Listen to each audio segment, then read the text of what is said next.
All right, we're gonna go ahead and get started. Might not get through all of these, you guys, but we'll do our best, okay? Okay. Take some of these home with you. Okay. All right, okay, we're gonna get started. Okay, so I'm just gonna give you fair warning. It's about it's almost 9:30, so there's a switch in my brain for lectures, and it turns off after 9 p.m. So so you're gonna get you're gonna get weird answers now. That's okay. You asked for it. Okay. But some of them should be okay. What is the best way to teach Islam to new reverts or people interested in Islam? I think anybody who's interested in educating themselves or re-educating themselves in this religion should start with the Quran. And only two things should matter: how to pray and how to go through the entire Quran meaningfully. The problem is, I'll do this exercise with you guys. I've done it in a bunch of different places. Let's see how it goes here. How many people have read the Quran in translation? Even if a little bit, even if not the whole thing. Okay. What challenges do you have when you try to read the Quran in translation? Can you call them out? Relating to. Hard to relate to? Okay, that's one. Vary. They vary. The translations vary, which becomes confusing. Okay. Somebody else said something else. Context is kind of hard to make sense of. Wording? Not motivating. Not motivating. Not motivating. Translation sometimes makes the opposite sense. Meaning. Translations sometimes make the opposite sense. Okay. Bad translation. Bad translations. Yeah, I've seen my share of those. Yeah. Yeah. Okay. Anything else? Any other issues in reading Quran in translation? I mean, those are pretty heavy ones. I think a lot of people have a problem making sense of things are continuing, like from one subject to another. Yeah. I think repetition in the Quran can be very confusing because the same subject is coming up again and again and repeating itself. Chronology is hard to make sense of. So there's lots of challenges. So the problem is, when I say for any Muslim or anybody who wants to re-educate themselves in the Quran, understand the Quran, the problem is the first thing you're going to do is pick up a translation. And the problem with that is you're going to run into a bunch of challenges, right? And then you're going to say, okay, we could just read tafsir. Oh my God, that's a lot of questions. Okay. So you're going to read tafsir, and that's too complicated, or it's too much information, right? So I did something many years ago. I did a kind of a running commentary on the entire Quran, like from Fatiha to Nas, like a video commentary on not in detail, just enough so you can make sense of what's going on or how things are connected, and in easy English. It's called a concise commentary, and I put it on our website on Bayina TV. Then it's called the concise commentary, and it's on bayinatv.com. And I recommend, if you know any new Muslims, give them a Bayina TV subscription, give that to them as a gift, and say, hey, just go through this. Take a year, go through it. By the end of that year, they'll know more about the Quran than most Muslims. Right? I know kids that do it on the weekends, public school kids that do it on the weekends, and they're in a year or two, they're up to like Surah Yunus, or they're up to like Surah Al-Kahf or whatever, and they know more about the Quran, just being public school kids with no other Islamic education, than most adults. So it works. So I think that's a good inshallah suggestion for you. You said study Quran, Al-Baqarah wa Al-Imran, early history of Islam in the last 300 years. What are the resources of each of those, please? Oh, okay. Well, I'm going to do some shameless self-promotion. That's okay. It took me 3 years to complete my lectures on Surah Al-Baqarah and another 2 years to complete my lectures on Surah Al-Imran. Those are also available on bayinatv.com. That's a deep look study. And I think it's really, really helpful if you go through that. And then on top of that, read whatever translation you want. Because then the translation will actually have some meat behind it, right? As far as the early history of Islam, I'm still struggling with the proper resources for it. I am pushing some of the scholars that I know that are experts in the field to do some additional work on it. I will tell you the challenge though, the reason it's challenging. The reason it's challenging is we have, for example, seerah, right? And the seerah of the Prophet ﷺ is 2 parts. Quickly, tell me, what are the 2 parts? Good, Makki and Madani. Okay, great. Now the Madani seerah is about a decade. Okay, the Makki Sirah or the Madani Sirah is about a decade.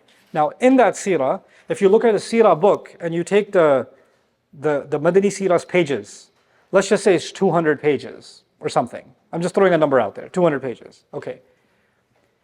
You know, the Battle of Badr, Uhud, Ahzab, and then Hudaybiyah and conquest of Makkah. They'll take up 180 of those 200 pages. Okay? But if you take Badr, Uhud, Ahzab, and Hudaybiyah and Fath Makkah and combine the number of days, you don't even get 4 months. It's not even 4 months together. But those 4 months are taking up 90% of the pages. You understand the problem? What was happening in the rest of those 9.5 years? What was the marketplace like? What were marriages like? What were divorces like? What were child custody like? What was conflict resolution like? There's a lot of detail in the daily, because even in the news, it's not like normal stuff doesn't make it to the news. Neighbors were reported going to the grocery store and buying potatoes this afternoon. Like it's not an event, right? The mundane doesn't make it, but the mundane is the most important for us because we want to get a glimpse into what was happening in early Islam. So what scholars have started doing more recently is they're finding that even though there's a narration that's talking about some other subject, on the side they get a little bit of a nugget about what was life like. So early on we don't have much focused on that, but now there's starting to be some compilations happening by some remarkable scholarship, and that I think is going to help a lot. I have many questions myself about early Islamic history, and over the next couple of years, I'm hoping to get some of those answers myself. Like, for example, Islam spread all over the world very quickly, didn't it? Okay, when it got to the Roman Empire, we know that the riba is haram in Islam, right? And we're all this conversation about mortgages and banking and all of that. Before we answer any of those questions, my question is, when the Muslims got to the Roman Empire, I'm sure the Roman Empire had riba. How did Islam eliminate it or curb it or adjust it or correct it? I want to know what happened in the Roman Empire. I want to know what happened in the Persian Empire. Because if we're saying riba is this thing that we eliminate, I want to know how we did it before.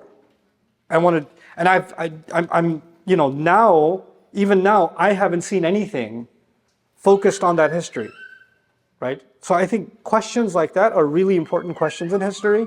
And they probably have answers that we are very badly in need of right now, right? So there's some promising stuff that's happening. There's some young Muslims that are doing their master's and PhD in history, and are, of course, their parents are depressed.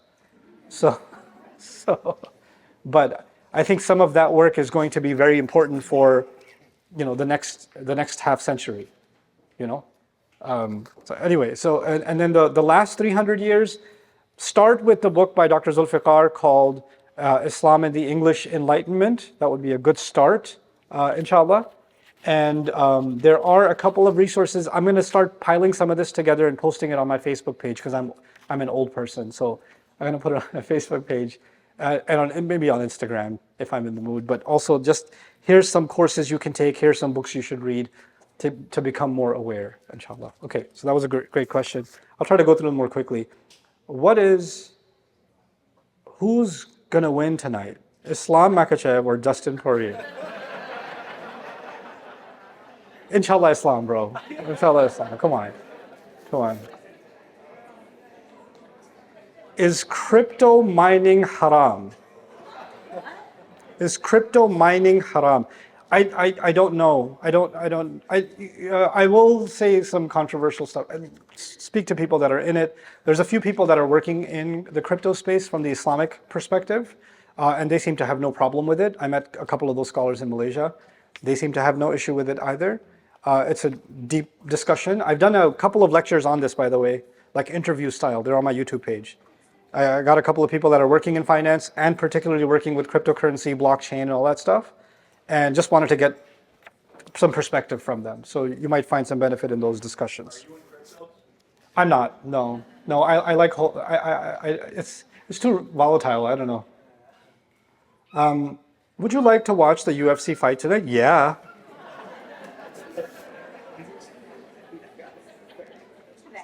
Where or how is the best way to learn history with controlled narratives? Truths are hard to find. Yes, yes, Samia, you're right. Truths are hard to find, and for the ladies, there's a course I recommend on early Islam for women. One of my mentors in Hadith studies is Dr. Akram Nadawi, who's just I find his work phenomenal. He has a heavy Indian accent, but that doesn't take away from his brilliance. He's been teaching at Oxford for many, many years. He's got a course called Misquoting Muhammad on Women. It's pre-recorded. You can find it online, Misquoting Muhammad on Women by the Salam Institute. And I think that's a really important course for women to take. I don't agree with all of his conclusions, but the vast majority of them are super insightful. So just, it's a great starting point. One thing I didn't say, I should have said, oh, bye, oh, Baba, oh, Baba. Hey, okay, so I'm too far, yeah. Okay, so one thing I should have said that I didn't say is, I'm talking to the youth now, you need to get away from feel-good Islam and get serious about academic Islam. So feel-good Islam is, there's some background Islamic music, like a slowly dying person, like, right? And then there's like some inspirational thing, you're like, oh, mashallah, that, enough, that's not you learning. That's not, and when you say, and when youth, particularly young people come up to me and say, Zach, can you say something to motivate me? I really need motivation right now. What is wrong with you? Honestly, the reason I'm saying what is wrong with you is, once upon a time, I was also a teenager. I was also in college. And I don't remember ever thinking, I wish I could talk to someone who could motivate me. What kind of psychosis is this? Stop. Stop. If you need someone to motivate you, then there is a fundamental problem with how you think about who you are. And that's, again, goes back to Quran education. Quran education will set you straight. It's a set you straight program. And you're driven to do something because you find meaning in it, not because you're motivated, because it's meaningful. You're driven by meaning, you're driven by purpose. You're not driven by motivation. Oh, because motivation will come one day and go one day. But you know what? When you're serious, the day you're motivated, you're gonna get up, and the day you're not motivated. Somebody asked about the UFC. You think Islam, for example, some days is motivated to get up and train, and other days he's not motivated to get up and train. Does that matter to him? No, his training is not, or any of these athletes, these star athletes, their training is not driven by motivation. It's driven by purpose. They have a purpose, they have to achieve that purpose. Now, it doesn't matter if you want to get up or not. Doesn't matter if you have a stomach ache or not. Doesn't matter if you're in the mood or not. Doesn't matter if it's cold or raining or you're traveling or what, the work's got to get done. And that's the mindset you have to develop about anything you want to accomplish. Anyway, where would you recommend I start on my journey of contemplating the Quran? What resources should I go directly? Take advantage of my work. I've been working for 25 years, bro, or sis. And the minority of my work is on YouTube. The majority of my Quran work, organized, is on Bayina TV. And if you want to go through the Quran beginning to end with me and start studying with me, you can do that. And you don't have to open up a notebook and do it. You could just start on your commute or in between classes or whatever. Just go through 20 minutes a day and just build, at least hear, like a podcast. First, hear the entire Quran out like a podcast. Some of your ammus and khalus and moms and dads spent their youth listening to Sha'rawi, right? And that just became, they're not taking notes, but this is just, they got educated in the Quran by people like Muhammad Ratib al-Nabulsi and Sha'rawi, and for Urdu speakers, Dr. Asar Ahmed, and then, for many ladies, also Dr. Farhat Hashmi, etc., right? You just heard the Quran, you got used to it. So let me provide that service for you a little bit. Just listen to Quran, inshallah, because I think translations will leave you with more questions than answers. And if you have at least something you've heard, then you're reading the translation, it'll be a lot more meaningful for you. Okay. One resource I really want to recommend is QuranReflect.com. QuranReflect.com. If you're reading the Quran and you have a thought about an ayah, like that, you think this is one of the things you can take from this ayah. You can take that reflection and you can post it on QuranReflect.com. It doesn't go into the public. It goes into the background. There's a team of Quran researchers and Quran students, seasoned Quran students. They look at your idea, they fact check it, they verify it, and they say, oh, this is legit, this is good, and then they make it public. So now your reflection can be shared by the public. And if there was something wrong with what you said or could use some correction, they'll send you a correction and say, here's why this doesn't add up. Right? So they've created that really nice resource. And my dear friend Sheikh Fahim Hamad in Manchester, he's actually heading that project right now. He's the director of that project. So it's phenomenal effort. In fact, you should even, those of you that are seasoned Quran students, you should even reach out to them and say you want to volunteer on the back end. That'd be cool too. November is coming soon. How to make Islamic decision to select a candidate.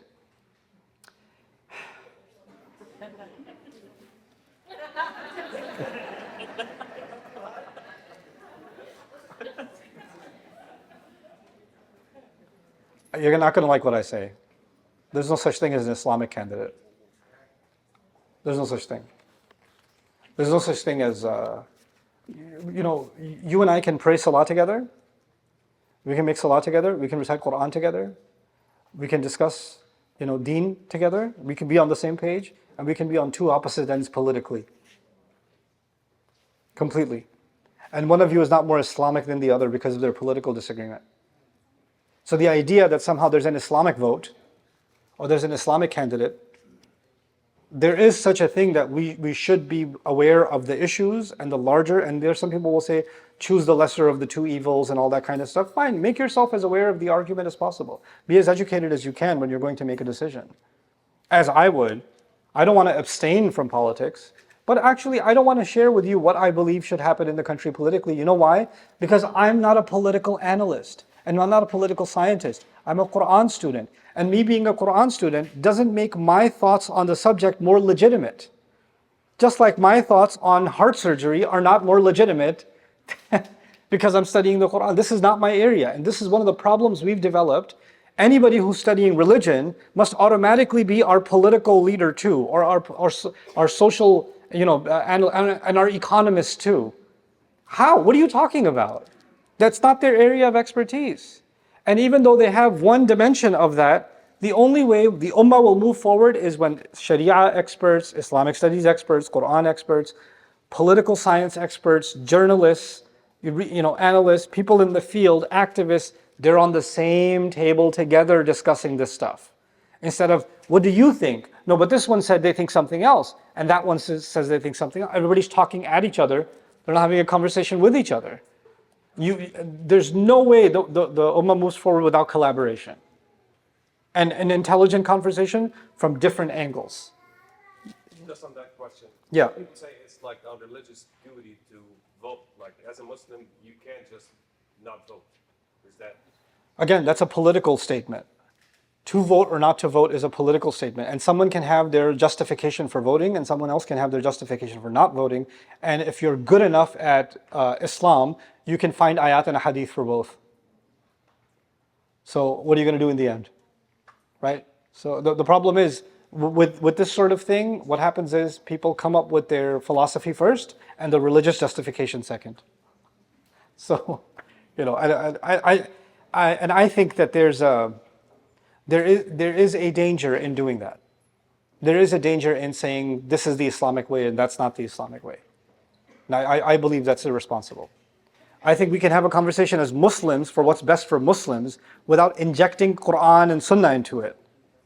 Right? So we can separate those things. Like maslahah can be a separate discussion than Sharia, for example. What are some ways the youth can make a difference like you have? How did you make your voice loud enough for so many people around the world to hear? That's something Allah did. I did not do it, I promise you. What I can tell you is some things that I did that I noticed other people were not doing. One, I focused because Islam is a million things, and I said, nope, I just want to study the Quran first. And people were doing 20 different courses on different subjects and different seminars and different activities, and I was like, nope, that's a lot of stuff, but no thanks. I just want to learn Baqarah first, and then I want to learn Ali Imran next, and I want to go to Nisa, and I look at, aren't you going to that convention? Aren't you going to the? No, I'm not. No, you guys go. I got to do this. I'm focused, right?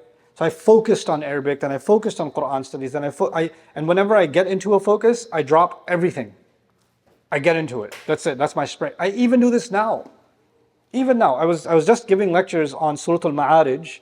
I did a 20-hour lecture series on Surah Al-Ma'arij alone, just now in Cincinnati, a week, 7 to 10 p.m. every night, just Surah Al-Ma'arij, right?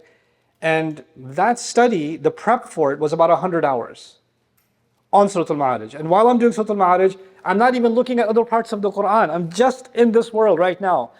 The first thing I noticed with Islamic people that are interested in Islam or Islamic studies is they don't focus. A little bit here, a little bit here, a little bit here, a little bit here. It's a bunch of Islamic indigestion. Come on, focus. That's the first thing. The second thing I'll tell you is, especially for the younger people here they've never known a world without social media, which means you've never known a world without an obsession with commentary, comments, likes, engagement. So a lot of what you think is valid or invalid, or worthy or unworthy, is dependent on, did it get engagement? Did it get likes? Did it get more views? Did it become viral? That's your currency. That should never have been the currency. That should never be the currency is this meaningful? Not is this going to be popular? I swear to you, alhamdulillah, I'm fairly popular, but I could be 10 times more popular if I wanted to be. Because I know which subjects the algorithm will pick up, and I can touch on those subjects and talk about those things, do a couple of controversial things here and there, do a couple of offensive things here and there, touch on and I could just 10 million views, no problem. Child's play. It's child's play. But I understand something from my previous training, that even though social media became the oxygen of the world, I'm not enamored by it. And one of the things I really want young people to do is, don't worry about your voice being heard. Just worry about your voice being meaningful. And then the right people will hear it. The right people. You don't want everybody to hear it. You want the right people to hear it. And when you have that, Allah will make it take flight. That won't even be up to you. That won't be an algorithm or nothing else. I will say one thing though. You have to learn to communicate, not just what you're saying is meaningful, that's your substance, but your style is really important. How are you communicating? How are you communicating? My formula for public speaking or communicating with everybody is I don't talk any different if I was sitting across from you at a restaurant. There's not a public speaker version and then there's the normal guy. It's the same dude. There's no difference. And you know what that does? There's an axiom in Arabic, ما يخرج من القلب يصل إلى القلوب. Right? So what comes out of the heart reaches hearts. You don't have to have a persona. You don't have to have filters on the camera. You don't have to have multiple cuts and a prepared speech. And just the more natural you are, the more appealing that is to someone who needs an authentic message. Right? So just your authenticity is actually more important. Right? And where will the confidence come from? The confidence will come from your knowledge. The reason you're able to speak so confidently about why the Mavs will win or lose is because you've been following the game. And you can get very passionate and very, very, loud with what you know or what you believe. The UFC fight tonight, you can talk about it for hours. Why? You're passionate about it and you know your stuff. You've been doing background study. You watched enough video essays, right? So when you take passion into something, you learn something, then you know what you're talking about. Confidence is natural. Confidence is not stand in front of a mirror and slap yourself like, come on, you got this. That's not where confidence comes from. Who do you think will win the T20 Cricket World Cup? You want my honest answer? I think it's rigged. I think it's rigged. And I think the people who know what I'm talking about. Still gonna want Pakistan to win. I'm not gonna lie. Some of us are the age of marriage. Okay, I'm kidding. What's your advice for young Muslims to have a successful marriage? Thank you. Don't be stupid. First advice. No. My advice to the young men in the audience is get a job, become financially independent even while you're in university. Unless you're going into a specialization like medicine or something, and that's, you're not going to exist. Your soul will be in a cryogenic chamber for 8 years. That's different. But if you're going into accounting or engineering or software development, app development, whatever, marketing, data analytics. If you're going into a career where you just want to join the workforce, or if you're doing one of those I didn't really study degrees like entrepreneurship or something, then you know what? Go to school but work full time while you're going to school, and become independent. And the moment you're independent, you should get married. And there's no harm in that. And I'm full on advocate of that. Once you become a man, then live like one. That's just how it should be. And I'm also an advocate of, well, they're so young, they're going to make a mistake. Yeah, they are. Maybe they married the wrong person. Maybe it's going to be a disaster. You're right. There's a good chance of that. Let's protect them from that and not let them get married. Okay, well, clearly if they don't get married until they're 26, 27, 28, 29, 30, then there's no chance of any other kind of mistake happening. Because, mashallah, they're Muslim and they're immune from even looking at the opposite gender.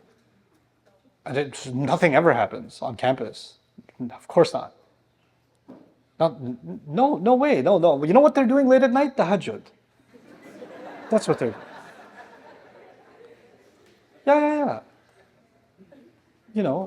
And the interactions they have with sisters, they barely see the edge of their shoe.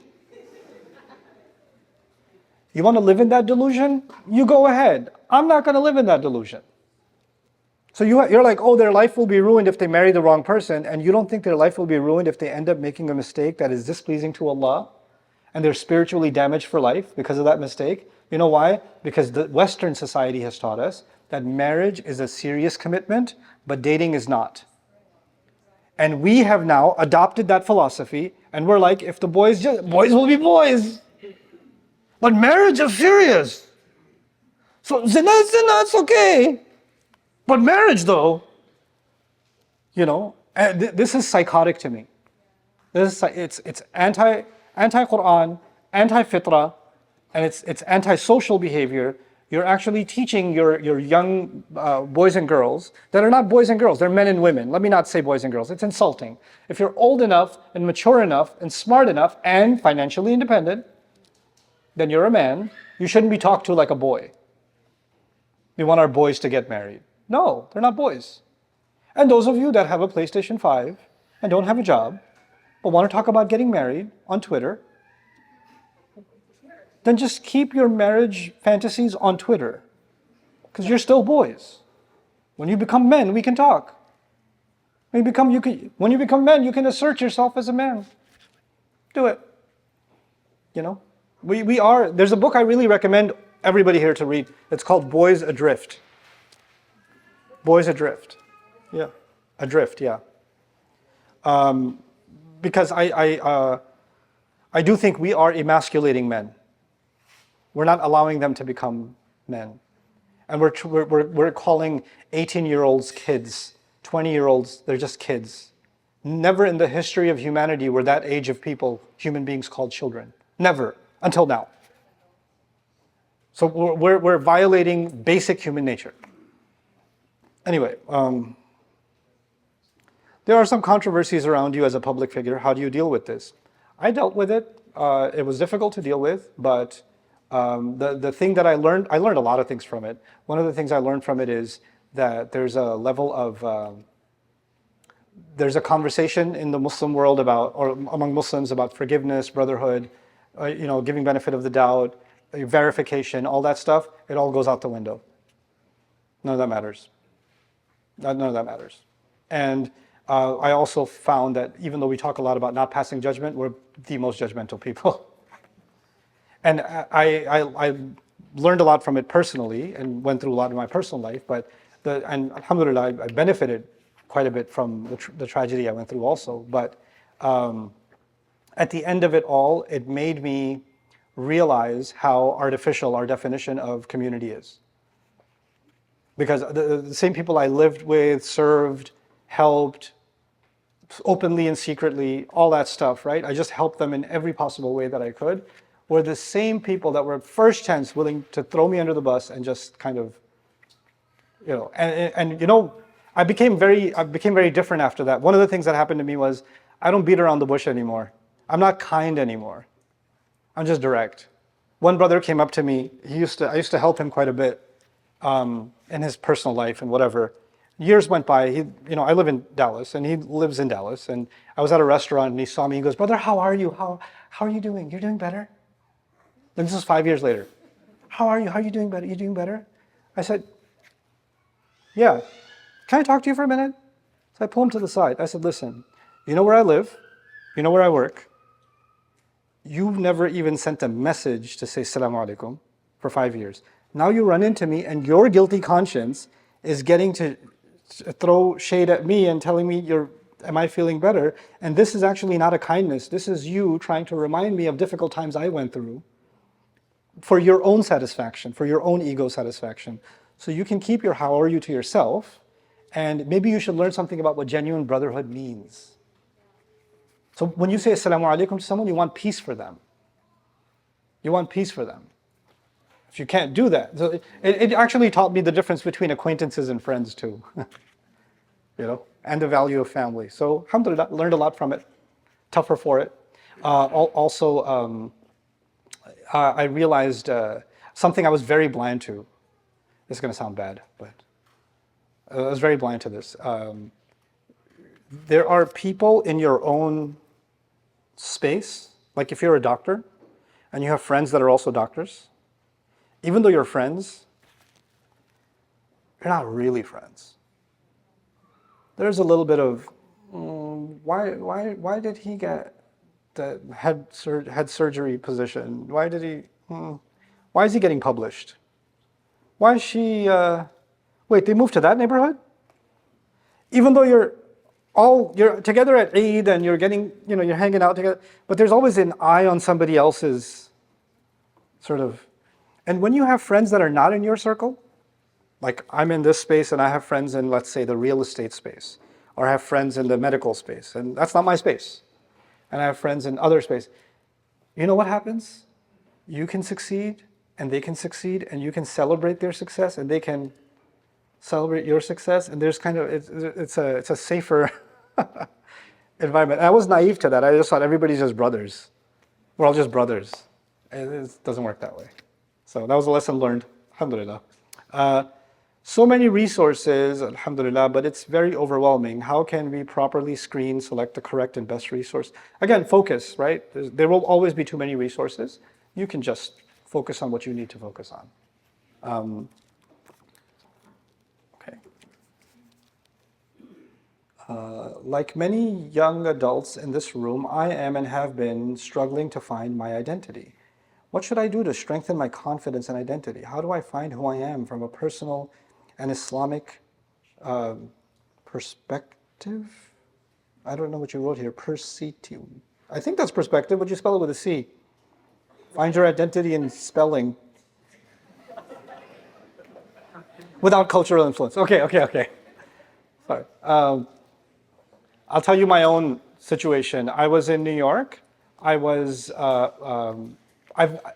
This is something I learned through my own experience in therapy, because I was in therapy for a little bit because of everything I was going through. I was very depressed and stuff happened in my life. Anyway, so one of the things that came out was I never contemplated how I was raised. My father served in the foreign services, right? So my sister, my late sister, she was a year and a half older than I am. She passed away, rahimahullah, Saima. So she and I were born in Germany.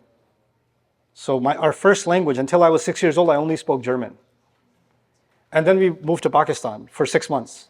And then there was no more German, and I had to learn Urdu. And Pakistan was home. And then my dad got stationed to Riyadh in Saudi, where we weren't allowed, in the 80s, you weren't allowed to join the Saudi schools. So you had to go to the Pakistani school, even though you're in Saudi, right? So we went to this, so you're in Pakistan while being in Saudi. So I was in Saudi from 86 to 92, six and a half, 7 years of my schooling, second grade to almost ninth grade. And I didn't learn a lick of Arabic, nothing. But my Urdu was amazing because I got a formal Pakistani Urdu education. And that was home for me until my dad got transferred again to Pakistan. And then I spent about 9 months in Pakistan, and then my dad got transferred to New York City. And now I'm in high school in Queens, New York. After being in first Germany, then Pakistan, then Saudi, then Pakistan again, and then all of a sudden, New York City. And then in New York, high school looked a lot like a bus stop, like the classroom. It was just a crazy environment. I'd never seen an environment like that. And what that would do, especially when you're a teenager, 15, 16 years old, your head goes for a spin, like, where do I belong? Like, who am I? I need to fit in with these people at school, right? I need to look like them and talk like them, otherwise they're going to eat me alive. This is crazy, right? So I'd say I had a pretty major identity crisis when I was in high school, up until the first semester of college, when I found the Quran. And when I found the Quran and I heard a commentary on the entire Quran with my teacher, Dr. Abdul Samia, it was the first time I felt like, wow, that's God directly talking to me. And he gave me a sense of home, because I actually never, people say this is back home for me. Like many of you, I asked, you were, born and raised, many of you, spent most of your lives in Ohio, or maybe even just in Toledo. I don't have a back home. I don't have something I can go back to and say, that's my home, that's where I was raised. I don't have that. We've been nomads as a family, right? So my home became the Quran. It anchored me in a way that I didn't expect it to. But I think it can do that for anybody. It can do that for anybody. And I think, inshallah, you'll find that in yourself. Like many young adults in this room, I am and have been struggling. Oh, that's what those. What do you think about Muslim parents spreading un-Islamic teachings under the guise of Islam? Why are you trying to gaslight your parents, bro? Mom, that was for you.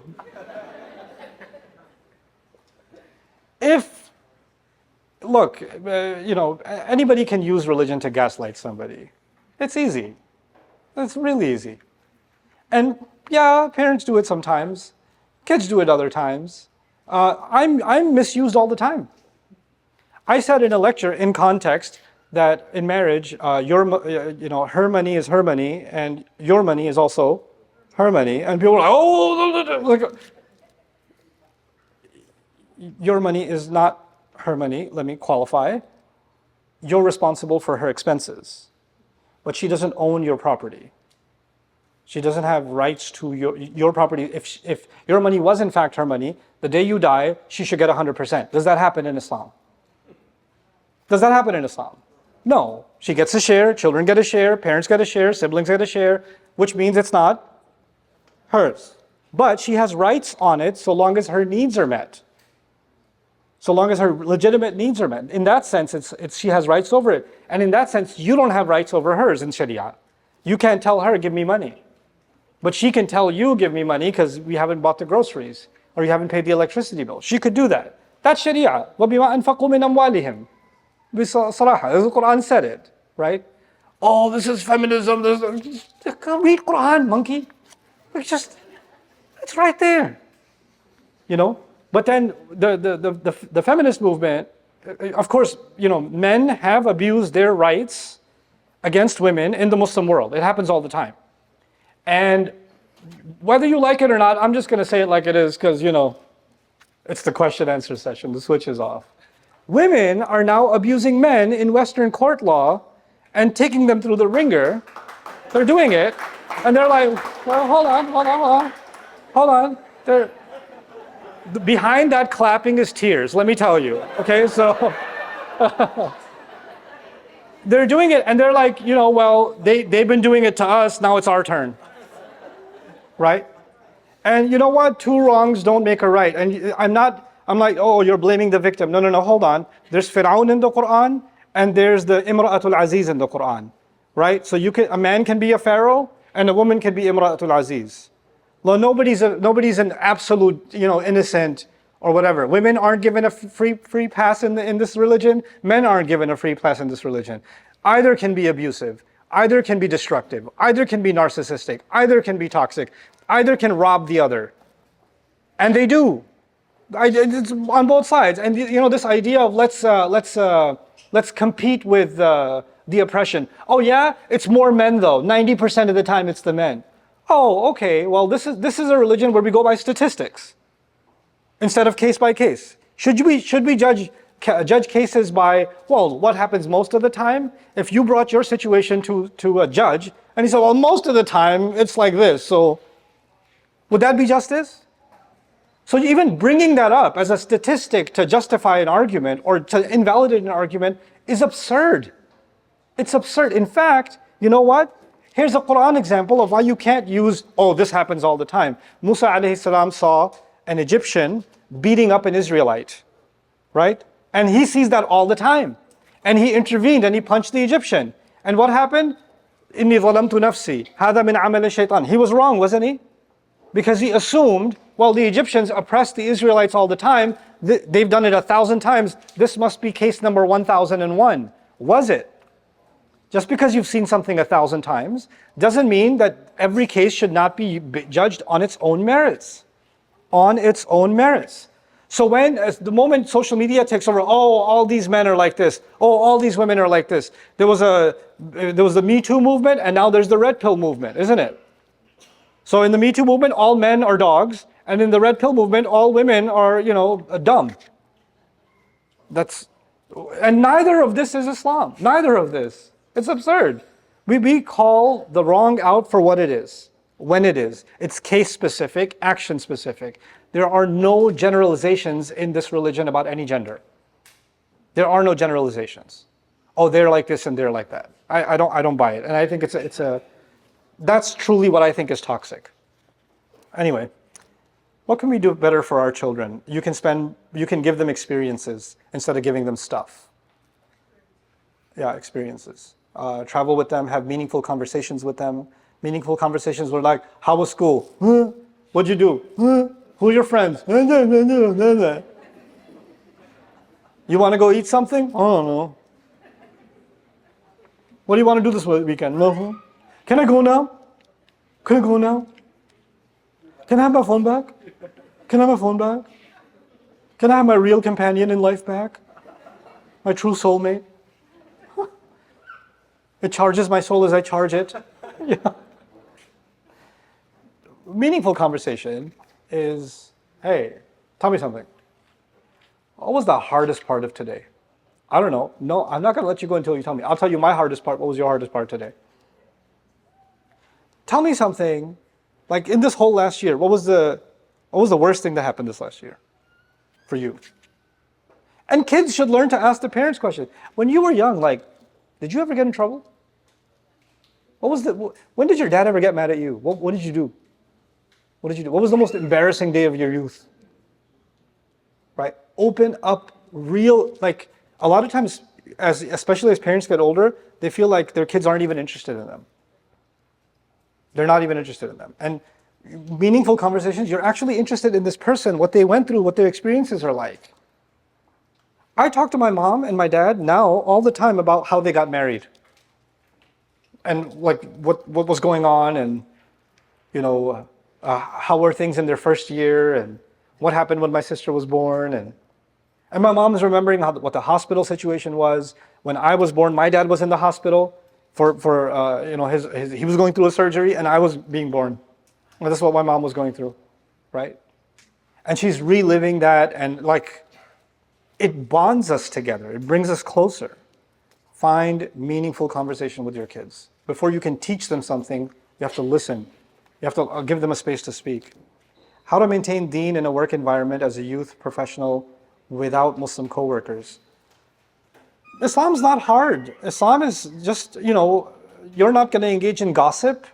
You're not going to engage in, dirty conversations. You're not going to undercut somebody and slander somebody at work. You're going to pray on time. And that's it. Now you're observing Islam. It's not hard. Don't make it more difficult. It's not like, oh, astaghfirullah, I'm sitting in an office and 4 feet from me there's a woman that's also working. Inna lillahi wa inna ilayhi raji'un. Who said? Where did you get this from? That when the Rasul ﷺ moves to Medina, the Muslims were a minority. I'll say that again. When he moved to Medina, the Muslims were a what? Minority. When they went to the marketplace, were there only Muslims in the marketplace? No. In fact, most businesses weren't even owned by Muslims yet. They were non-Muslims. They were in a highly non-Muslim environment most of the time. So this idea that somehow if we're around non-Muslims, our faith is in danger is silly. Okay. What do you think about AI? I'll ask AI what it thinks about what I think. I think it's a tool like any other tool. The world was panicking when radio came out. The world was panicking when the printer came out. The world was panicking when flights started. The world was panicking when satellite TV was a thing. When GPS happened. Some of you remember when GPS first started. They're tracking us. They're watching. Now we're like, we know they're watching us. It's okay. They're also listening to us and they're sending us the ad exactly about the conversation we just had. Like, oh, I haven't had a shawarma in a while, and you got a shawarma ad. I'm like, what? So AI is just another development in technology. Yes, it has scary implications, but it's a tool like any other tool. It'll be used for a lot of bad things, and we should be using it for as much good as we possibly can, just like anything else. I feel knowledge about religion is adequate for me, but always concerned about misleading non-Muslims with my little knowledge. Please advise. Don't go into complicated things with non-Muslims. Islam is simple, straightforward. There's nothing, if you're worried about misleading someone, just what could it be that you're misleading them about? And it's okay if you're having a conversation with a non-Muslim and they ask you a question. You're like, I don't know. Let me look into that. I'll get back to you. That's okay. Acknowledging your ignorance is a healthy thing. It's a sign of maturity. So, and it doesn't diminish you in any way. You said we should not stay in our little corner worshiping, but to go out. I find people disappointing, and I don't enjoy going out. How can I overcome this? Don't start expecting things from people. That's why you're disappointed, because you have expectations. Why do you have expectations? Just have expectations from yourself. Stop having expectations from people. If you live in expectations from people, you're just going to live a frustrating life. When you stop having super expectations, you know what happens? When they disappoint you, you're not that disappointment because you didn't have expectation. But when they don't disappoint you, blessing. You end up just less stress for you. So that would be the easy advice. But yeah, you don't have the option to just shun the world. Well, the Prophet ﷺ had two things to do. Worship Allah, which is the sweetest thing he did, and talk to Abu Jahl and Abu Lahab, which is the ugliest thing to do. And Allah commanded him to worship him at night and go talk to those people all day and have the ugliest conversation. You have to engage with the world, right? Incidentally, Surah Al-Ma'arij, I was just teaching it, the opening of Surah Al-Ma'arij is an intense dialogue, intense debate with deniers of the afterlife. And the end of Surah Al-Ma'arij is again an intense debate with the deniers of the afterlife. And in the middle of it is people who pray and are constant in prayer and guard their prayer. Like, that's spiritual, isn't it? But the spirituality of Islam is couched in between engagement with a hostile society. Isn't that cool? So we're not monks in a monastery. We're not Buddhist, Buddhist monks on top of a mountain to get away from everybody else. We're not Catholic priests that just live in a monastery, etc., to find spirituality. You don't need and people don't believe in spirituality anymore, so they've replaced it with therapy, right? So now they have calm apps. Just imagine yourself sitting on the beach, and the water is flowing. You're in the water. There's a shark.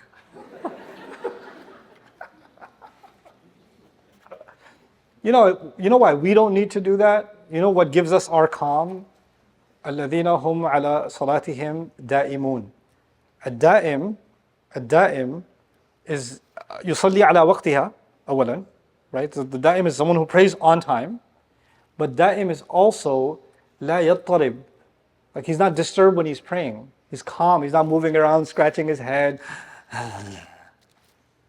You find your calm in the salah. That's actually one of the meanings of daim.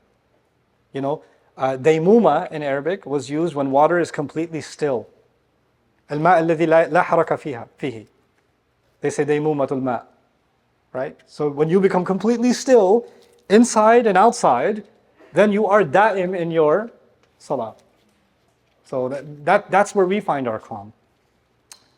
And when you have that, inner peace, like Po, then you can engage with the outside, right? What can we do for maintaining solidarity with our brothers and sisters in Gaza? Don't stop talking about them. Don't stop talking about them. Don't stop supporting them. And that's immediate solidarity, but I've given some talks recently about long term. We need to be thinking long term right now. Muslims have been thinking in emergency situations for almost 100 years now. Something happens, we have to react. Something happens, we have to react. Something happens, we have to react. And you know what? This situation, we should already expect there's another situation coming. And then another situation coming, and another situation coming. And what we've been doing for at least 50 years, arguably maybe even 100 years, all we've been doing is, now what do we do? Now what do we do? Now what do we do? Right? We're just putting out fires. When you're putting out fires, you're not building anything. Because putting out fires is damage control, isn't it? Now imagine a situation, you're putting out this fire, the enemy started a new fire over here. You put out that one, they blazed the first one again and started a third one. Isn't that the situation of the Ummah at the moment? We're playing their game because we don't think long term. And let me tell you, one thing that the enemies of Islam do really well is they think long term. They don't think this year, next year, what's going to happen. They're projecting 10, 15, 20 years. They're strategists. And if there's one thing the Quran gives you, is strategy. It gives you long-term thinking. فَسَتُبْصِرُ وَيُبْصِرُونَ بِأَيِّكُمُ الْمَفْتُونَ. You'll see, they'll see. It's coming. There's a plan.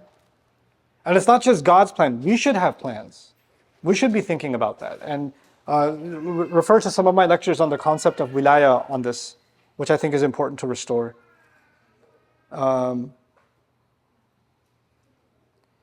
If everything is destined in Lawh al-Mahfuz, how can I be confident that my dua has any effect on my fate? Is there a point in me making dua then? This is a question that comes from depression. This is not a philosophical question. This is not a theological question. This is a depression question. You're depressed, you really wanted something, and it didn't happen, and you kept praying for it, and it didn't happen, and now you're like, probably it's in Lawh al-Mahfuz, it's written, that's why I didn't. And if your dua got answered, you wouldn't be asking this question. So this question isn't because it's on your mind, it's because it's in your heart. That's where these questions come from. And these questions, I see them all over the Muslim world. Why? Because collectively we're in a state of depression. We feel hopeless. And that's why why isn't Allah answering our du'as? What's the point of even making du'a, etc., etc., etc., right? And I'll tell you two things about that. One, there are situations in which we have no control. Okay? There was an earthquake, you had no control. You were abiding by the traffic rules, a truck came and hit you, you had no control. That was out of your control. Fine. In those situations, we know that it's out of our hands. Let me take you to the next situation. It's actually in your control, you're just too scared to admit it. For example, you have an older sister who keeps being mean to you. Don't look at her right now. You have an older sister who keeps being mean to you. And you keep making dua, Ya Allah, change her heart. Ya Allah, put in her heart some rahmah for me. After all, I also came out of the same mother.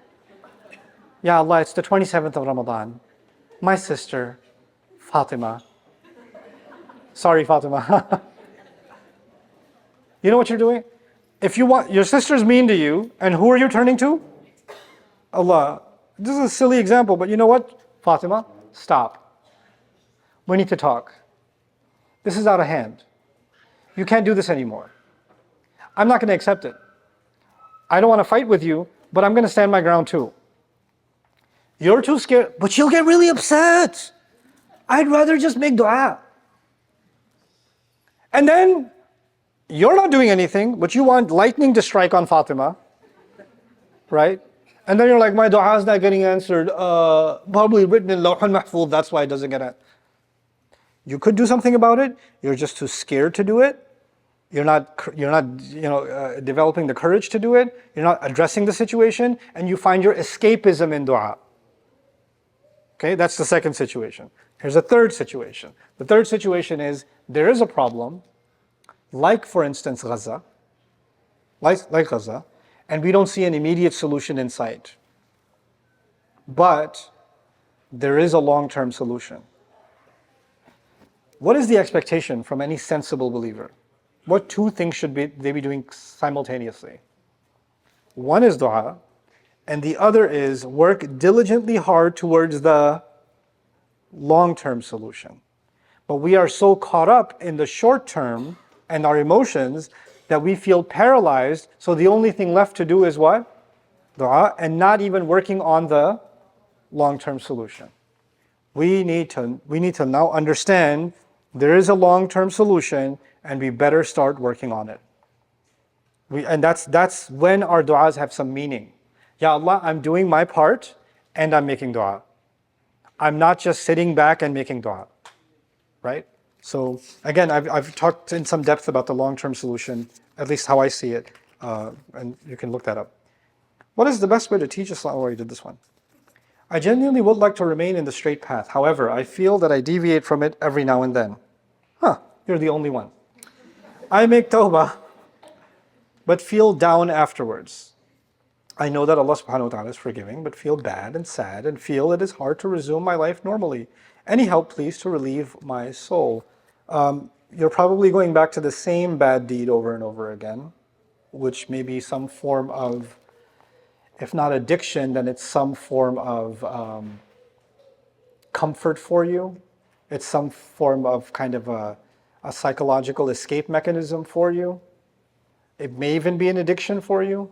It could be. If it is an addiction, then you should seek help against that addiction and not just think that making tawbah is enough. Actually seek help. If somebody has an alcohol addiction, they should make istighfar, but they are going to go through physical withdrawals and they need help to be able to help them get out of that. So seek the support you need to while making dua and stop feeling bad about yourself. But again, sometimes these addictions or these sins we keep going back to, they have longer term solutions, and you should think about that for yourself. What do I need to do to address this problem?